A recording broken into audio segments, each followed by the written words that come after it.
Hello everyone, मेरा नाम है डॉक्टर ईशा गंभीर और मैं हूँ IVF consultant Neelkanth IVF Jaipur branch से।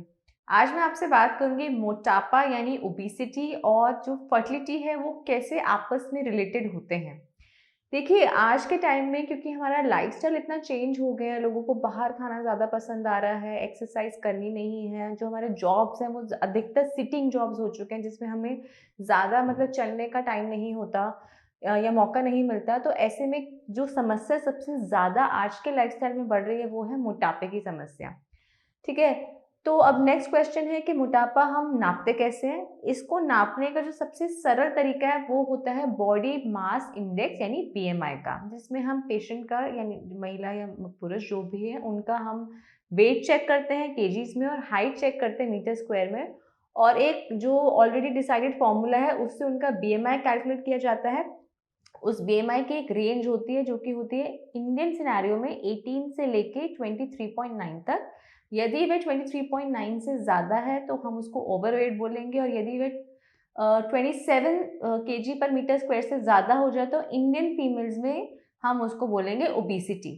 अब बात करते हैं कि यदि ओबेसिटी होती है तो जो फर्टिलिटी है या वो कैसे अफेक्ट होती है, यानी इनफर्टिलिटी की समस्या कैसे बढ़ती है। देखिए, सबसे पहले तो मैं आपको ये बता दूं कि जिन महिलाओं में ओबेसिटी होती है अधिकतर उनमें पाया गया है कि उनमें इनफर्टिलिटी भी ज़्यादा दिक्कत पाई जाती है। इसका पहला मुख्य कारण तो ये है कि जो एक नॉर्मल प्रक्रिया होती है प्रेग्नेंट होने के लिए वो होती है ओव्यूलेशन। वो इन पेशेंट्स में जिनका वेट ज़्यादा होता है वो ठीक प्रकार से नहीं हो पाती, क्योंकि ऐसे पेशेंट्स में हार्मोनल इम्बैलेंस होने के बहुत चांस बढ़ जाते हैं। तो जो नेचुरल प्रेगनेंसी है, सामान्य प्रेगनेंसी है, वो नहीं हो पाती। दूसरी एक जो मुख्य कंडीशन इन पेशेंट्स में और हो सकती है वो होती है पीसीओएस की कंडीशन, यानी कि पॉलीसिस्टिक ओवेरियन सिंड्रोम, जिसमें भी ओव्यूलेशन अफेक्ट होता है, हार्मोनल डिसबैलेंस बहुत ज़्यादा हो जाता है और इसकी वजह से उनको जो सामान्य गर्भधारण है वो नहीं हो पाता है।